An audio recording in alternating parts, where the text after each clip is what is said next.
Now coming up with your next principle, that is subordination of individual interest. Subordination of individual interest बस इतनी सी बात आपको समझाता है कि ऑर्गेनाइजेशन के अंदर कोई भी तरह का अगर आपको काम कर रहे हो तो आपको हमेशा कंपनी को पहले रखना है. आपकी प्रेफरेंस, आपकी प्रायोरिटी, आपका जो इंटरेस्ट है वो कंपनी के फेवर में पहले होना चाहिए और आपका पर्सनल इंटरेस्ट कभी भी उसके अंदर एग्जिस्ट नहीं करना चाहिए. इसका मैं आपको एक छोटा सा एग्जाम्पल देती हूँ. मान लीजिए कि मिनी को उसके मैनेजर ने बोला कि आपको इस कम्युनिटी हॉल को बुक कराना है क्योंकि आपको अपने क्लाइंट के साथ कोई मीटिंग करनी है. ठीक है, तो on 10th of August for example.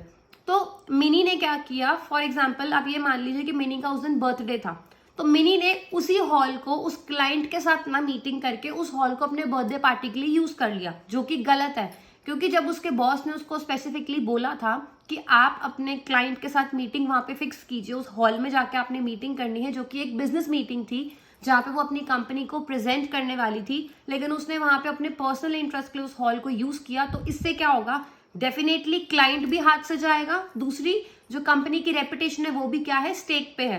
तो यहाँ पे मिनी ने गलत काम क्या किया, उसने अपना पर्सनल इंटरेस्ट ऊपर रखा और कंपनी को बाद में रखा, जो कि बिल्कुल गलत था. तो मैनेजमेंट का ये प्रिंसिपल यही सिखाता है कि कैसे आपको कंपनी को ऊपर रखना है और अपने खुद के पर्सनल इंटरेस्ट को नीचे रखना है.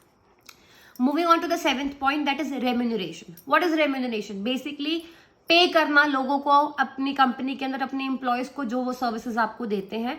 रेम्यूनरेशन इक्विटेबल होना चाहिए, बराबर होना चाहिए, फेयर होना चाहिए. आई एम नॉट सेइंग कि डिफरेंट पोजीशंस पे हर लोग जो है वो सेम अमाउंट ऑफ पे डिजर्व करते हैं, लेकिन येस, वो जितना काम करते हैं उतनी अमाउंट ऑफ पे वो डेफिनेटली क्या करते हैं, डिजर्व करते हैं. फॉर एग्जाम्पल, कंपनी अपनी सेल्स जो भी बढ़ाता है अपने एम्प्लॉयज को, उसके लिए हर साल 3% कमीशन देती है.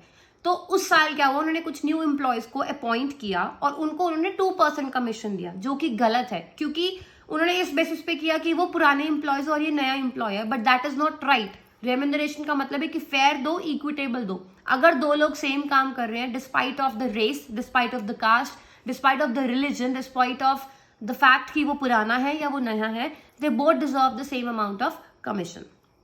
Now coming to the next point, that is point number 8, that is centralization and decentralisation.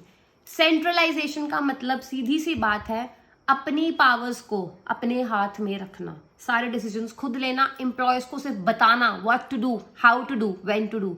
उनके पास कोई पावर नहीं है कोई भी तरह का डिसीजन लेने की किसी भी लेवल के ऊपर. और decentralization is the complete opposite of what is centralisation.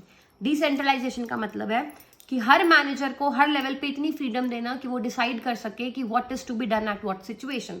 तो हम ये कहते हैं आज की मॉडर्न सेंचुरी के अंदर किसी भी कंपनी को कंप्लीटली सेंट्रलाइजेशन फॉलो नहीं करना चाहिए, ना ही कंप्लीटली डिसेंट्रलाइजेशन फॉलो करना चाहिए. There should be the balance between